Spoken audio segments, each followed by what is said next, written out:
আপনি এখন রাজ্যের উপমুখ্যমন্ত্রী, কথাটা মনে রাখবেন।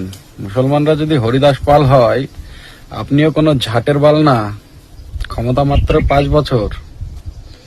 শুনেছি 60 বছরে নাকি বুদ্ধি হয়ে যায়। আপনার তো 60 বছর পার হয়ে গেছে, এখনো বুদ্ধি হয়নি মনে হচ্ছে।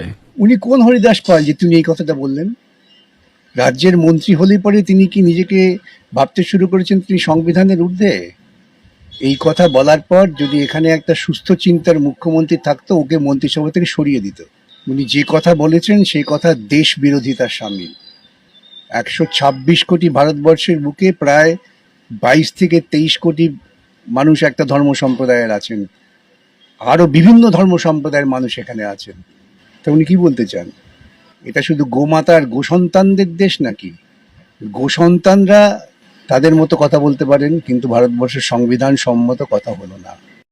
আজকের দিলীপ ঘোষ বলছে যে এই ভারতবর্ষে আমরা হিন্দুরা সনাতনীরা যেখানে সেখানে যখন তখন যা কিছু করতে পারি, মুসলমানরা করতে পারে না। মুসলমানরা রাস্তায় নামাজ পড়তে পারবে না, আমরা রাস্তায় পূজা পাঠ করব, আসন করব, যোগাসন করব, সব করব।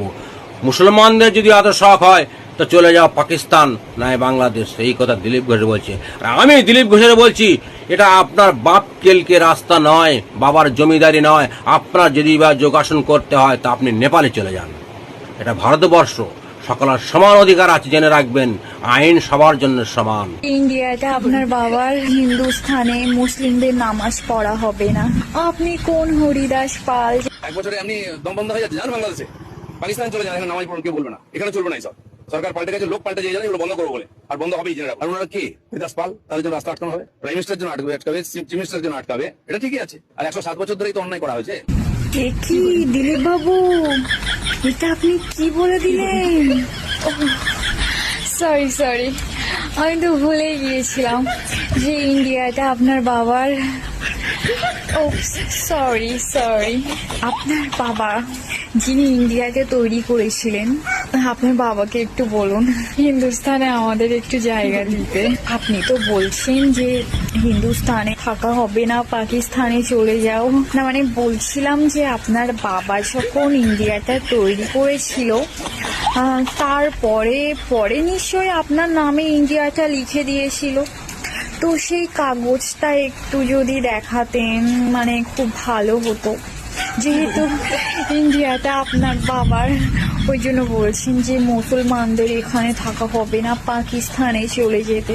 পাকিস্তানে তো আমরা চলে যাব, আগে আপনি যদি আপনার দলিলটা দেখাতেন আর কি। আপনি বলছেন আমরা কোন হরিদাস পাল, এই হিন্দুস্থানে মুসলিমদের নামাজ পড়া হবে না।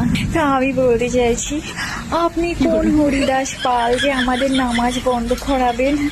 আপনার অতটাও অকাত এখনো হয়নি যে আপনি আমাদের নামাজ পড়া বন্ধ করাবেন। তো আমি খারাপ মনে করবেন না, আমি ওইভাবে বলতে চাইনি, প্লিজ। আপনি একটা নেতা হয়ে এমন কথা আপনার মুখে ঠিক যাচ্ছে না। আপনি বলছেন যে সরকার পাল্টিয়েছেন হচ্ছে আমাদের নামাজ বন্ধ করাবেন বলে, এখানে এসব চলবে না। আপনি বোধহয় ভুলে যাচ্ছেন দিলীপ বাবু যে আপনি সংবিধানের উপরে শপথ গ্রহণ করে মন্ত্রী হয়েছেন। হিন্দু মুসলিম করে মানে হিংসা ছড়াবেন না। এদিকে খুনোখুনি করে মরে হিন্দু আর মুসলিম, আর আপনারা সাইটে দাঁড়িয়ে ওটাই দেখেন। ওয়ার্ল্ড যোগা ডে উপলক্ষে রেড রোড আটকে যোগাসন করা হবে, এই বিষয়টির বিরোধিতা করেছিলাম। কেন আমি মনে করি সাধারণ মানুষের ট্যাক্সের টাকায় যে রাস্তা তৈরি হয় সেই রাস্তা দিয়ে চলাফেরা করার স্বাচ্ছন্দ্য সাধারণ মানুষকে প্রতি মুহূর্তেই দেওয়া উচিত। রাস্তা আটকে কোনো রকমের সোশ্যাল অ্যাক্টিভিটি বা কোনো রকমের ধর্মীয় অনুষ্ঠানকে কখনোই প্রশ্রয় দেওয়া উচিত নয়। এটা এক ধরনের অপসংস্কৃতি যেটা পশ্চিমবঙ্গে বছরের পর বছর চলে আসছে। কেউ এটা নিয়ে ভাবেননি, আমার তো মনে হয় না কোনো দল ভেবেছে। সেটারই বিরোধিতা করেছিলাম, আশা করেছিলাম যে সেই স্ট্যান্ডটাই নতুন সরকার হয়তো নেবে। যাই হোক, আমি তো হতাশ হলাম। কোর্ট থেকে জানানো হয়েছে 7 দিন আটকানো যাবে না, 1 দিন আটকে দিনের দিনে রাস্তা খালি করে দিতে হবে। যাই হোক, কিছুটা রিলিফ পাওয়া গেল। এখন এই বিতর্ককে কেন্দ্র করে, এই রেড রোড আটকে যোগাসন কেন হবে, এই বিতর্ককে কেন্দ্র করে কিছুক্ষণ আগে একটি চ্যানেলে দেওয়া কমরেড শতরূপ ঘোষের একটি বক্তব্য শুনলাম, যেখানে উনি অত্যন্ত প্রতিবাদী ভঙ্গিমায় বলছেন যে রাস্তা আটকে একদিন সপ্তাহে নামাজ পড়লে আমার তো মনে হয় না কারোর কোনো সমস্যা ছিল, শুধু বিজেপি ছাড়া। আপনারা কারোর সমস্যা কখনো জানতে চেয়েছেন দাদা? কখনো জানতে চেয়েছেন সাধারণ মানুষের কাছ থেকে যে তারা এই জিনিসটা পছন্দ করছে বা না করছে? আপনারা চাপিয়ে দিয়েছেন, আপনারা জেনে শুনে চোখ বন্ধ করে থেকেছেন। আমি সেই বিতর্কে যাব না, আপনারা কোন সম্প্রদায়কে তুষ্টিকরণ করেছেন বা কোন সম্প্রদায়ের হয়ে এক ঢোক জল বেশি খেয়েছেন, কিন্তু আপনি এই যে লাইনটা অবলীলায় বলে দিলেন, আপনাকে আমি বলে যাচ্ছি, এই সোশ্যাল মিডিয়াতে এসে বলে যাচ্ছি, আমাদের মতো বহু মানুষের অসুবিধা হয়েছে, যাদেরকে আপনারা ইগনোর করে গেছেন বছরের পর বছর, আপনারা জানতে পর্যন্ত তাদের থেকে চাননি। এবং আরো আশ্চর্যজনক ভাবে আপনি একথাও বললেন যে 1.5 মাস 2 মাস যখন রাস্তা আটকে দুর্গাপুজো করা হয় তখন মানুষের অসুবিধা হয় না। পশ্চিমবঙ্গে থেকে কথা বলছেন। 1.5 মাস 2 মাস ধরে পশ্চিমবঙ্গের কোন বড় রাস্তা আটকে দুর্গাপুজোর প্যান্ডেল হয়েছে? আমার তো অন্তত 40 বছর ধরে কলকাতায় থেকে আমার অভিজ্ঞতা নেই।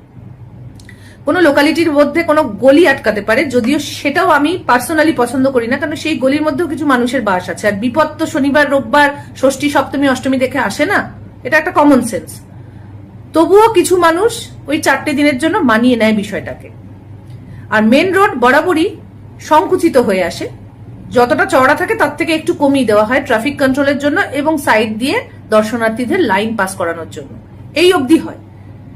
সম্পূর্ণ রাস্তা ব্লক করে প্রত্যেক শুক্রবার গত কয়েক বছর ধরে আমরা যা দেখে এসেছি, এরকম পরিস্থিতি কোনো দুর্গাপুজোতে কলকাতায় অন্তত হয় না, আমার অন্তত জানা নেই।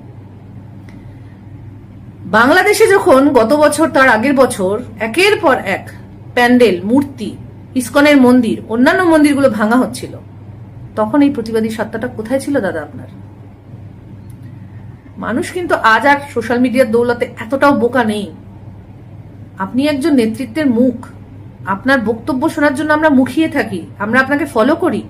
আমি ব্যক্তিগতভাবে আপনার বক্তব্যকে খুব সম্মান করি, আমি শুনি, শিখি ওখান থেকে।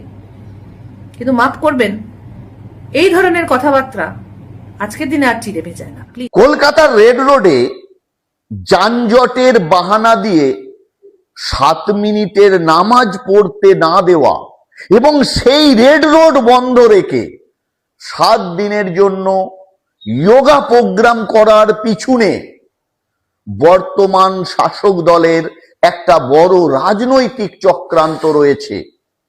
এ যানজট কেবলমাত্র একটা বাহানা ছাড়া আর কিছুই নয়।